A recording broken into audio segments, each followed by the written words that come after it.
This is an iHeart podcast. Guaranteed human.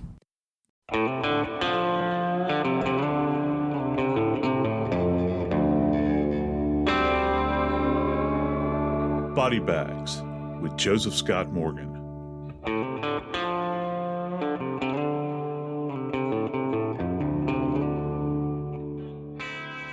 few years ago, I got a phone call from a friend of mine who runs a production company out in LA.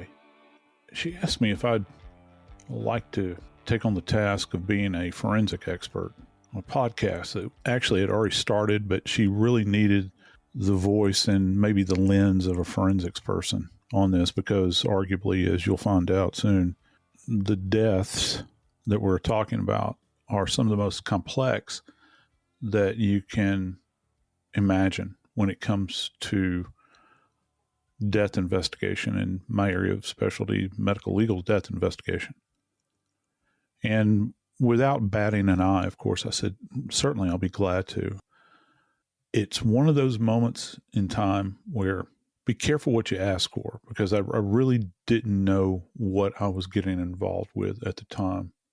Because when friends ask you to do stuff for them, you generally say, sure, I'll help you any way I can. And in this case, I became so involved in the investigation and coverage of these deaths that I found myself many evenings after doing a taping session crying. I'm not ashamed to admit that, because this goes to the heart of everything that I place value on in my life, namely family. We're going to have a discussion today about what has infamously become known as the Pike County Murders, or maybe better known to some of you as the Piketon Massacre. I'm Joseph Scott Morgan, and this is Body Bags. First off, Dave Mack, thank you so much for agreeing to discuss just how complex telling this tale is from a forensic standpoint of the deaths of 8 people. 8 people were murdered at night. Yeah, at night. And let me go ahead and throw the tagline in here. It goes something like, one night, 4 scenes, 8 murders. And I think that any one of those points, one night, that's significant when you couple that with 8 homicides that were all committed on that one night. And then you throw in, I think, the logistics of 4 separate scenes. And it literally, it makes my head swim even now to this day when I begin to think about it. It did happen. And it happened. It's the story of 2 families. Actually, 2 families that had been friends for a long time, the Wagners and the Rhodens. Jake Wagner and Hanna Roden began dating when Hanna Roden was 13 and Jake Wagner was 18. Hanna Roden became pregnant with Jake Wagner's baby when she was 15. Baby Sophia was born. Both families loved her. Those who knew Jake Wagner and Hanna Roden said that Jake Wagner was very controlling, had been verbally and physically abusive to Hanna, and Hanna Roden eventually broke up with Jake Wagner. That's when the troubles began. Yeah. As Hanna Roden moved on with her life and started dating other men, she became pregnant with another man's child. Jake Wagner tried to force Hanna Roden to put his name on the birth certificate for the baby of another man. Hanna Roden wouldn't do it.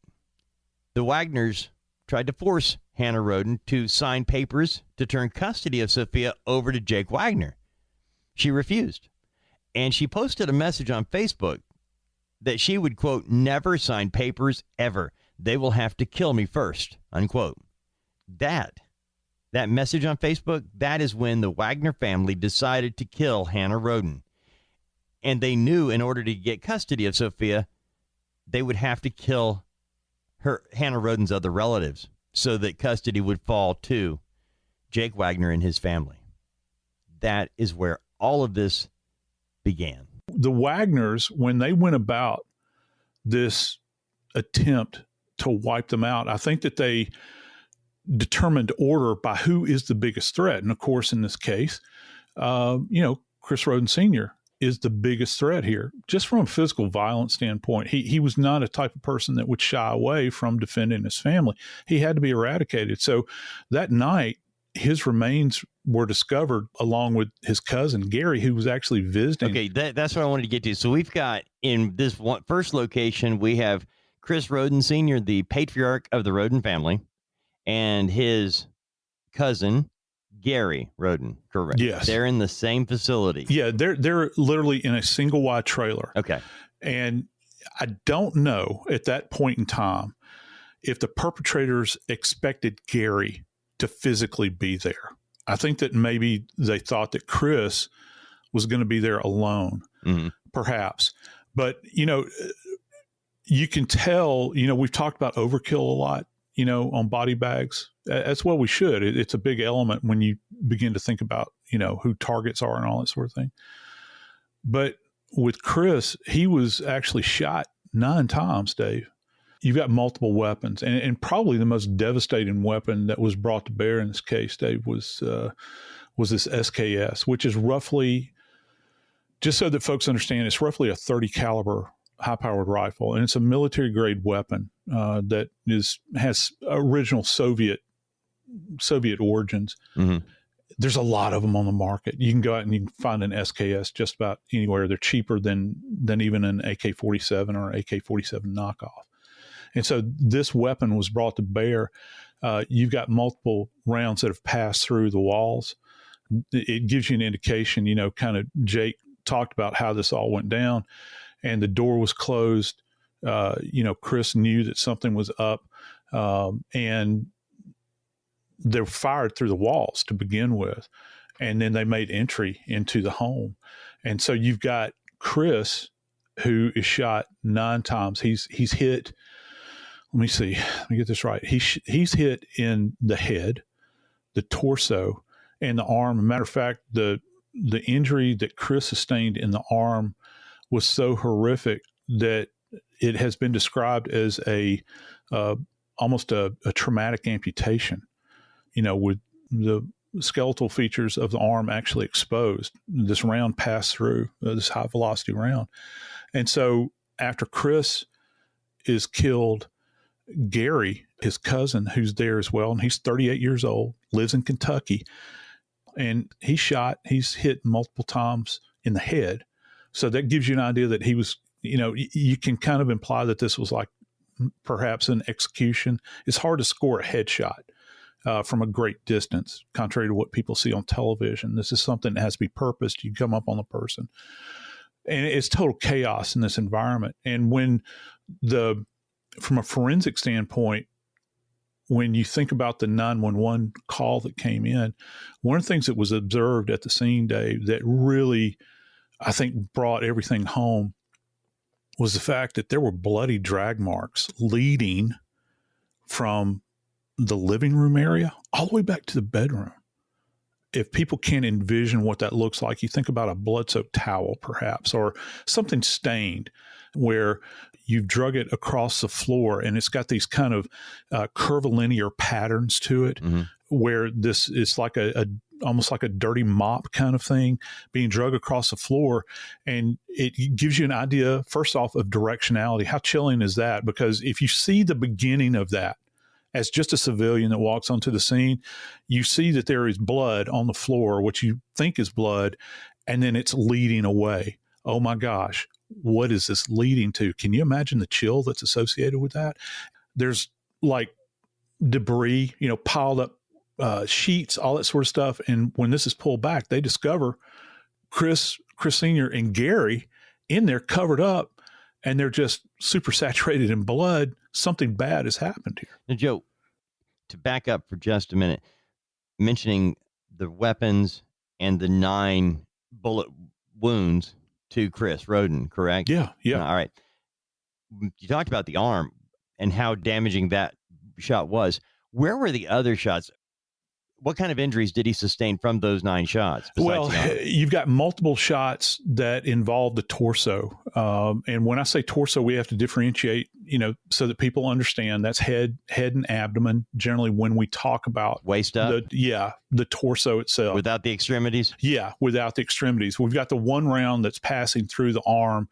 And if people will essentially find the base of your wrist, where your wrist goes into the heel of your hand, moving all the way back to your forearm. That's the area he was shot in. So that's where your radius and your ulna are, those bilateral bones in there that provide structural integrity to the arm. And so those are literally kind of transected by the bullet or the projectile. And when they went to move his arm, these bones are protruding. And that's something that is generally associated with a high velocity round, like a 30 caliber rifle round, which is what the SKS fires. And so that demonstrates that may have been an early shot. So he's having to fight or protect himself and his cousin with an awareness that he can't use one of his hands. How defenseless that is. And then the headshots they're the coup de grace. Those are finishing shots where you're going in, what do we think about the most lethal area in the body? You're going to shoot somebody, you're going to pop them in the head. And then that was kind of the finishing at that point. Now, was that in the living room? Did all the shots take place? Because there was a bit of a struggle here. Yeah, there was. And again, back to the awareness, it's almost like a close quarters combat event at that point in time, where there's this Herculean struggle that's going on. You got adrenaline pumping. Which Wagners were in there doing this? Well, you've got Jake that has entered in to this environment, along with his dad, and so they're perpetrating this event. The older brother, George, had remained outside, but Jake had left the trailer to go disable the CCTV out in the adjacent structure. And Jake says that when he came back in there, that he knows the bodies were gone, and he actually visualized the bodies back in the back of the trailer, and they were covered up at that point in time. He said, I don't know who exactly moved them. It wasn't me, but they were moved. He did admit and stated plainly that his father said straight up, and paraphrasing, I just killed my best friend. So he's got that, in his mind, and there's an attempt, and it's hard to figure these things out, Dave. What do you think you're going to do from a physical evidence standpoint, a forensic standpoint, where you're going to actually cover this up? So this is some kind of half-hearted attempt where you're going to drag the bodies back into the back of the house, the trailer house, and then cover them up with a sheet, and you're leaving drag marks behind. What are you trying to accomplish here? I don't think it's so much an attempt to eradicate evidence. As a matter of fact, you're creating more evidence because it's a dynamic event. You're actually, for the investigators, when you show up at the scene, you see drag marks and blood. That gives you an idea of postmortem activity. Like you're meddling with the body,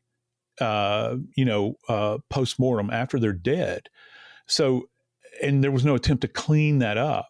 That's left behind. So it's almost like a marker there that they're leaving behind. So, you begin to think about these things.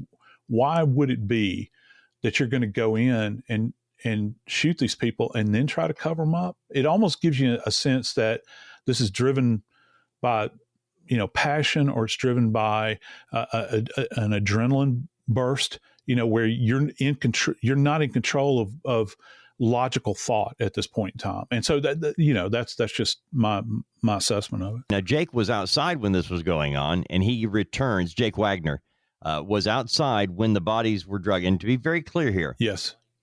We're starting with this one because the 911 call the next morning that began the reporting on this was from this house. And it was the first murders we heard about, not the order in which they were killed, which actually does kind of come into play here, because the way I just assumed wrongly that this was the first murder. And yet, Was this the first murder? Was Chris Rhoden Sr. the first one they murdered? Yes. In my opinion, he was. Yeah, him and then Gary. And again, and that's because they saw him as the biggest threat. They saw him as the biggest threat. Yeah, and that he could bring the most force to bear. If anybody was going to try to put them off of doing what they had all sat around in that house at the Wagner homestead and planned, sitting around that kitchen table, that it was at this moment in time, they knew that he had to be neutralized. And they lured him there to this spot at that time with the prospect of a drug deal. Yeah, they did. And the luring took place with Chris Sr. You know, Chris approached the door under the guise of attempting to buy dope or to set up a buy with somebody else or something. You know, this is what they had in their mind in order to facilitate this.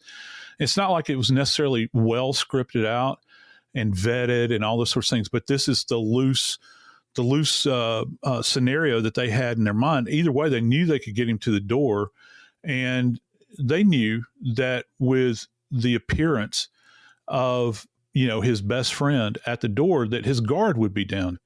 You know, you show up, your buddy knocks at your door in the middle of the night or late evening. They show up. You're not going to step out on the porch and talk to them. I mean, if it had been some unknown person all dressed out, decked out in black and all that sort of stuff, you know, you might peek out the window and say, "What do you want?" You know, no. You're going to open the door and you're going to have a conversation. That's the way it went down. And so that's the first crime scene that was called into 911 the next morning.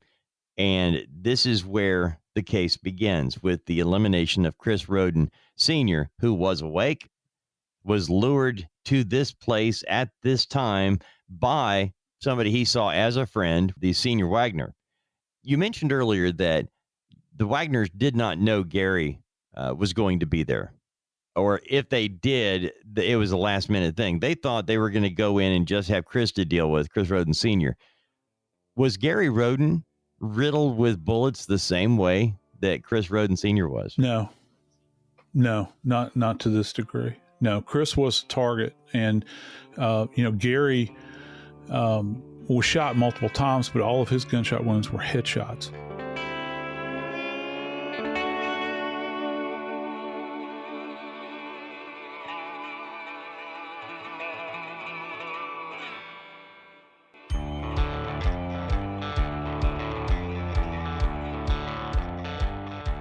These weapons were actually equipped with homemade silencers that were essentially made at home by the Wagners. And there was even digital evidence that this had been searched out, you know, how to make a homemade silencer. And there were several iterations of this. One was, I think, originated with a mag light, flashlight, where you could actually place this on the end of the barrel and create it. I'm not going to go into great detail about how a suppressor is created, but everything from that to oil filters to all kinds of other stuff. And here's another kind of chilling thing that occurred from a forensic standpoint. I think looking at this from an investigation, they'd actually purchased what are referred to as brass catchers, Dave. And brass catchers means that it's an add-on to a weapon where with a semi-automatic weapon, as these empty brass casings are empty casings, a brass catcher is just kind of it's like saying Kleenex, you know. It's going to catch the spent hulls of the shells so that you're not going to leave it behind. Again, that goes to purpose, doesn't it? Man. You know, I'm going to try to do everything I can to mitigate evidence that might be left behind. And that actually comes into play as they leave Chris Sr.'s home and go next door to Frankie Rhoden's trailer. This is why there was a need for the silencers, because the proximity of the homes, the scenes, the crime scenes were very close, and firing these weapons inside of a trailer would have woken up the neighborhood. I think that's probably the case. Neighborhood being the wrong term to use. It was a rural area, but the Rhoden family all lived right here. Yeah, they're kind of heavily concentrated in this area. And for whatever reason, Frankie, who's 20 years old, he lives in a trailer that, and I've physically been here. I could, as bad as my old shoulders are at this point in my life, I could pick up a rock and probably have thrown it from Chris Sr.'s home to Frankie's home and hit the roof of that trailer. And that's how close in proximity. Of course, you've got buildings that are kind of in between. All right. You've got a barn structure, this sort of thing. And of course, Chris famously had the large grow area, which was a huge facility behind his house, and they would use it for a variety. Was it covered? Yeah. It was covered. So as the investigation into these murders took place, you mentioned the grow operation. All of the Rhodens at one point in time or other were involved in growing marijuana.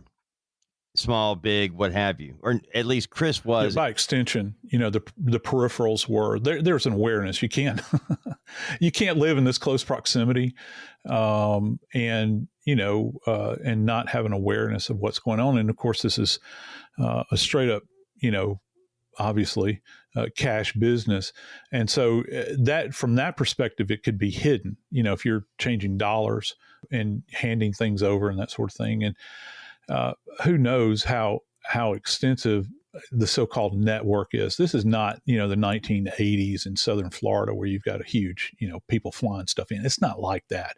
You're talking about people that live in isolation. One person I've heard said it's the area, you have to pipe in sunshine. And that's a good thing because it's beautiful. I mean, it's absolutely gorgeous, but it is in isolation.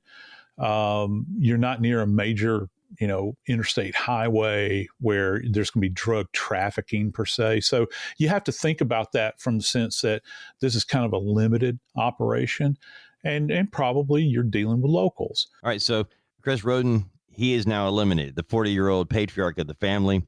He was awake when it began. He was shot 9 times. His face was obliterated. The 911 call said they beat him. Yeah. So when the Wagners arrived at the Rhoden premises, they were barefoot.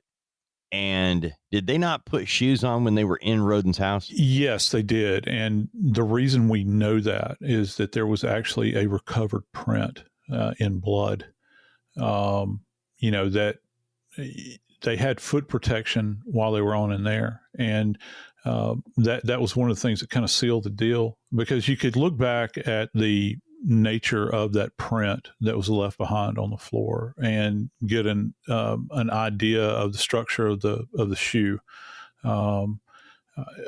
Interesting little aside about this is that it wasn't coming up on any of the reference material for the people at State Crime Lab, and this this technician, and this is one of the odd things about this case, among many others, but one of the, I guess from an investigative standpoint, a really cool point. She took it upon herself to go out and go shopping. I'll be doggone, she didn't discover these shoes that had been purchased at Walmart, and it was a spot on Mack. That's just too weird. I know. What are the chances? And you talk about just kind of good old fashioned investigative, what they used to call shoe leather, investigative shoe leather, where and that's kind of an interesting statement, where you're going to go out and you're going to seek this thing out. Well, you think about it in this case, Joe, forensically, because these families had been involved with one another for many, many years, there was a reasonable expectation that hair and fibers and things like that from the Wagners would be in the Rhoden home. It's just an expectation based on their relationship. Yeah, and you're right. And that's a great point because, I have a lot of people, that will say, well, just look at the DNA, and, this and that. And there really wasn't any DNA because people always want that. But that one piece of evidence, when you think about it, that shoe print, and it was actually contentious in court because, there were questions about the experts that were brought in to do the examination, there was, by the state, they had reached out to an individual that is highly trained, highly competent, highly respected, that was brought in to examine the shoes. And they try to make a big deal out of how shoe print evidence is not, they'll try to use terms like pseudoscience, to say that, these markers can't be positively and numerically identified, like you would with toxicology or DNA. Hey, 28 years earlier, they were able to figure out Bruno Mali's shoes on O.J. Simpson's feet. You're absolutely right. And so all of a sudden we're in this new paradigm where, the gold standard is DNA, and it's really hard to live up to that, right, to those numbers, and everybody wants it. But that shoe print is something I think that, when we go back in time, we study these cases, that's going to be a seminal moment in time where, you talk about what were the biggest damning pieces of evidence. And it's going to be in the top 5 in this massacre. Okay. Now, Chris Rhoden, Gary Rhoden, his cousin, both dead. So they leave Chris Rhoden's trailer and walk several hundred feet to the next victim home, which is Frankie Rhoden. Yes. All right. Now, inside this home is Frankie Rhoden, who's 20 years old. Hannah Gilley is 20 years old. And there are 2 children. Now, are these the children of Frankie and Hannah, or they're Hannah's children, correct? Well, one of these children is the older child who eventually comes to the door, and infamously says, Daddy's playing zombie. That child is in Frankie's custody, and that's from a previous relationship. They have a young child who is actually sleeping in bed with them, Dave. And this is a child that is like super saturated in the blood of the parents. Back up. They leave the Chris Rhoden Sr., they being the group of Wagners. Now, what group of Wagners are doing this? We all know Jake Wagner is there. His dad and his brother, correct? Yes. We have 3 Wagners? Yes. So the 3 Wagners now leave Chris Rhoden's. They walk to Frankie Rhoden's house at 20 years old, Hannah at 20 years old, and their 2 children. Now, it's in the middle of the night, and they are in bed asleep, correct? Yes, they are. And they tried to use the method of getting them to come to the door by knocking on the door, and they couldn't rouse them. So what happens next? Well, Jake actually enters through a window on the back of their trailer, comes in through that window, opens the door so that the others can get in. This child, that we're not going to mention the children's names, but this child, the older child, is actually sleeping on the sofa. And Jake enters the bedroom of Frankie and Hannah. They're in bed, sleeping, and this baby is sleeping between them. That's when he opens up. He shoots Frankie, the 20-year-old who is... Is Jake?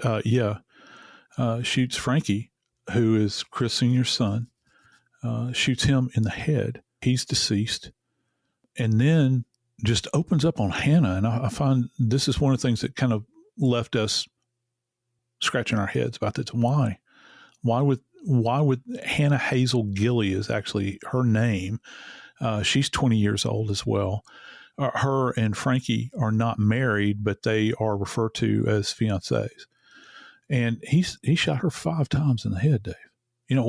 What would be the need to do that? You think, well, one wasn't sufficient, so I'm going to do it again just to make sure she's down. But why 5? Is there any sign that they got up and tried to fight? No.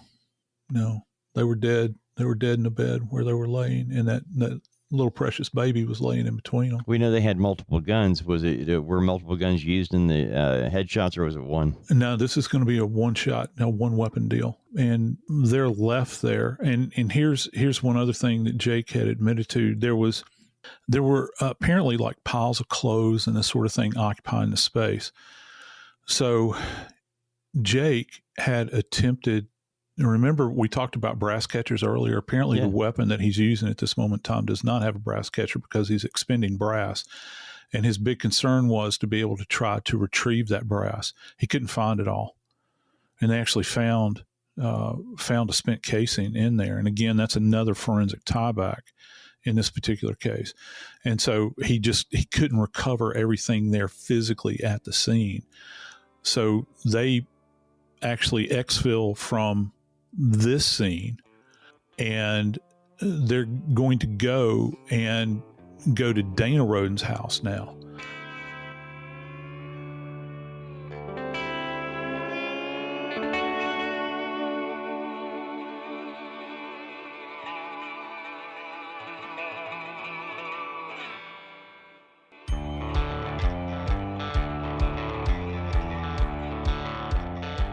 Chris Rhoden and his cousin Gary in the first trailer, now dead. So now we go to Frankie Rhoden, Hannah Gilley in bed with a baby between them. The baby's left alive. The perpetrators now leave the premises. How far do they have to now go to get to the next location where Dana Rhoden is? It would be a very easy trip for them. You can't see Dana's house. And just so I can set the scene for you, having been there, where Chris Sr.'s home and Frankie's home, they would be what we refer to as next door neighbors. They're on the north side of the road. And then if you go back up the road toward what would be referred to as town is still a long ways away. Dana's house would be on the south side of the road. Okay. And so it again sits back from the road.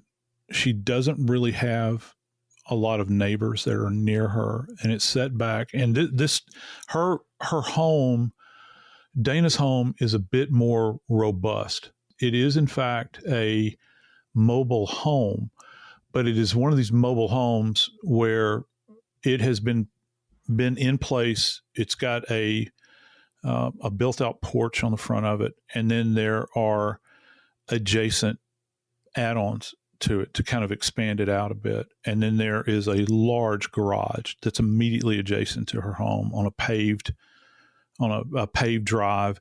It looks nothing like the other two homes.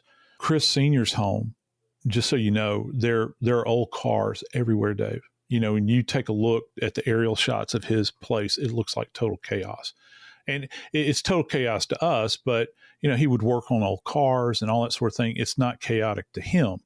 It's the way he had things ordered, and not to mention, you know, the grow house and all those sorts of things. But taking a look at this, you think, well, how in the world are you going to negotiate all of this? Dana's home is something completely different. It is absolutely completely different when they make entry, you know, into her home, which there was no attempt to rouse her out of the bed. The door was unlocked. They came in through the house, and you've got Jake going back to her bedroom. In one chilling account, he talks about how Dana, when he opened the door to her bedroom, when he made entry into her bedroom, her face was illuminated by her phone. She was laying in bed on the phone, looking at things. And for that moment in time, they made eye contact. And that's when, you know, he went to work, and he shot her laying in her bed. Jake Wagner admitted to shooting 5 people, killing 5. Was Dana one of them? Yes. Did Jake Wagner kill Dana? Yes, he did. Now, there are still in Dana's home Hanna May Rhoden? Yes. 19. Now, this Hanna May Rhoden is the genesis of this entire story. The entire thing. She's 19 years old, and she is in this home with Dana. And Chris Rhoden Jr. is in the home. He's 16 years old. A high school student, yes. And then Hanna May Rhoden had given birth to a child 4 days earlier. Yeah. She's in a postpartum state at this moment in time and taking care of her baby, Hanna May, who is Jake's former lover and had a child who, by the way, that child that night was in the possession of the Wagners, Dave.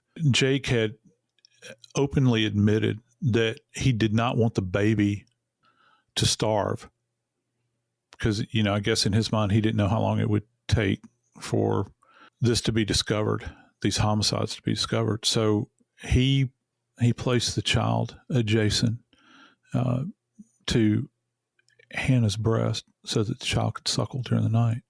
And she's in a postmortem state. He's murdered. Just let that sink in.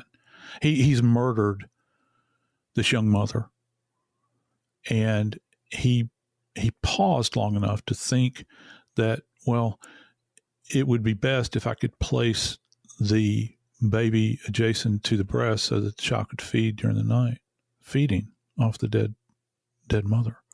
And I for a long time, as I've covered this case, I've thought about, I didn't know what to think about that, because there's part of it that's very human. I guess some people might even say that in a twisted kind of way, it's compassionate. I don't know. But on the other hand, it's one of the more sickening aspects to this, because this child, keep in mind, Hannah's body has been greatly traumatized. That is probably one of the biggest understatements I could possibly make about this, because she's been shot again 5 times in the head. And I'm still fascinated by that we've gotten both of these young ladies, both the Hannahs, that are shot 5 times in bed. Joe, with 5 gunshot wounds to the head for Hanna May Rhoden, there's still a 16-year-old boy in the house, Chris Jr. How did they kill him? Was he awake? No, a single gunshot wound to the head. He was actually killed in his bedroom. Now, I think he came off the bed perhaps and was wedged between the wall. So now we've got the first 3 locations. The 4th location, Joe, is not there. These 3 are on the same area. The 4th location is not, it's miles away, 7.5 miles away. And it's a camper trailer, correct? Yes, it is. When I was standing out there, I thought these other locations were truly in isolation.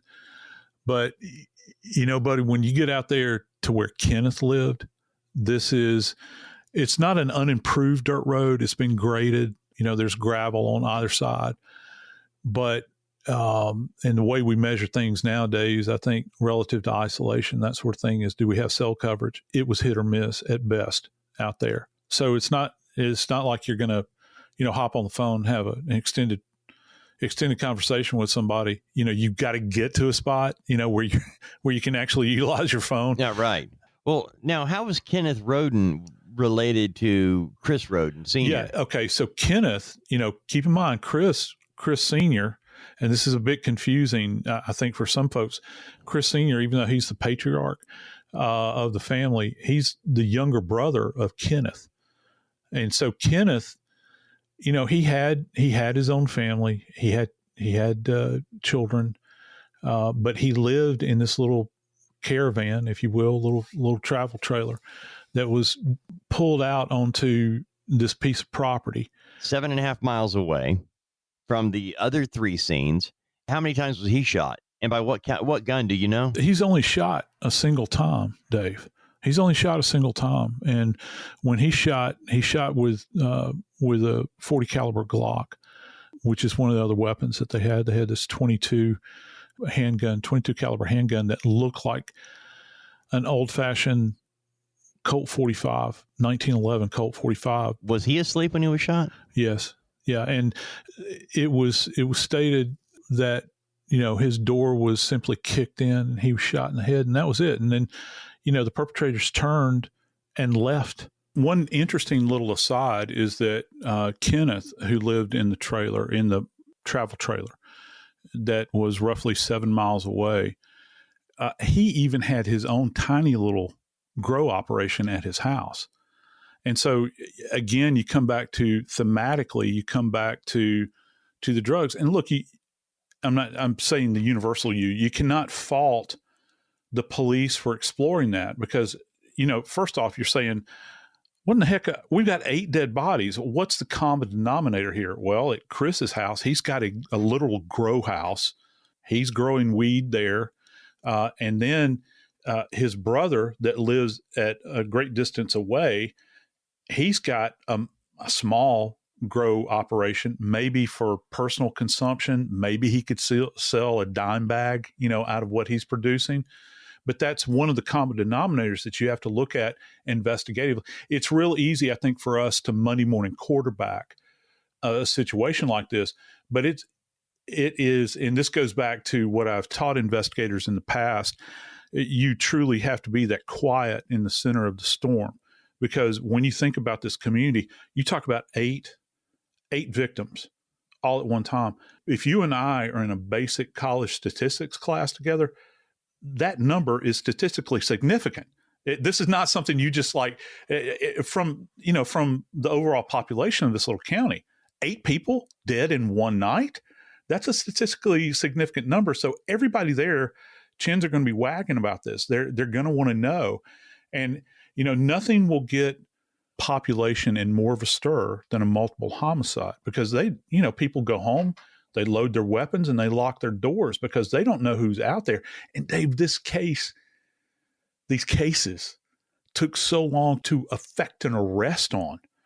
And that's what's really striking about it. It took that long to formulate everything, even after you have all of this forensic data that you've collected. How are you going to take all of that data and tie it back? Even Jake said, they wore the shoes. They particularly they put on masks. They're not going to shed hair. They thought about that. They've got gloves on. They even dyed their hair. Those Jake and the brother, they both dyed their hair that week. Yeah, I mean, they're taking steps to avoid leaving behind some element of their person. They wore gloves the entire time. Even after these deeds were done, Jake and his brother went to great lengths to begin to tear apart these weapons. They actually took these particulate weapons and placed them into buckets, filled them with cement, and then used them to weight down what's referred to as a goose house, which I found absolutely fascinating. I never heard of a goose house, but in a pond where they couldn't be found. So they're taking steps to put as much distance between themselves and the physical evidence that they've created, which by the way, there is a lot, but they tried to do everything they can to separate themselves from it. But because of the personal relationships they all had, their DNA, their hair, things like that would be realistically expected to be found in these locations, number one. Number two, the Wagners carried on as grieving friends. They went to the funerals and cried at the funerals and lived that life for a while. They actually, it took years of developing the story. We now know it, as you say, the Monday morning quarterback or hindsight, now that we know what actually transpired because Jake told us. I don't know how much was really put together in the initial beginning of this investigation based on drugs, cockfighting, surveillance cameras set up everywhere, multiple grow locations. And you have to wind through all of this to get down to, wait a minute. It really comes down to 2 teenagers that have a child.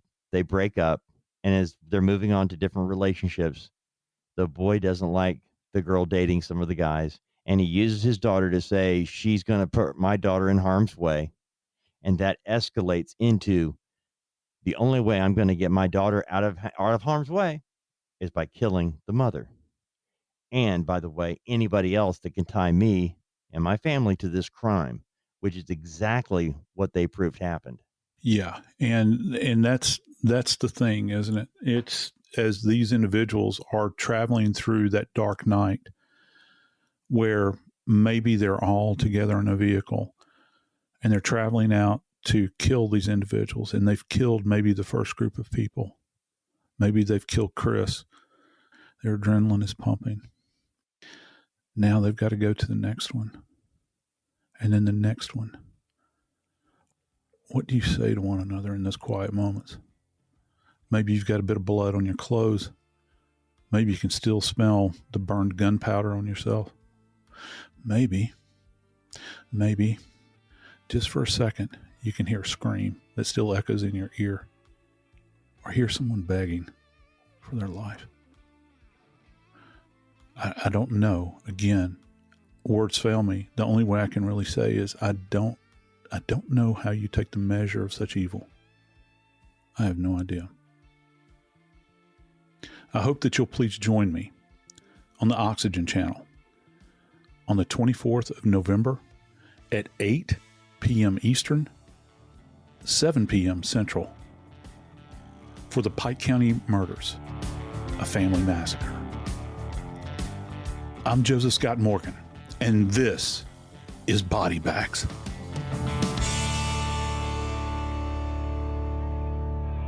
This is an iHeart podcast. Guaranteed human.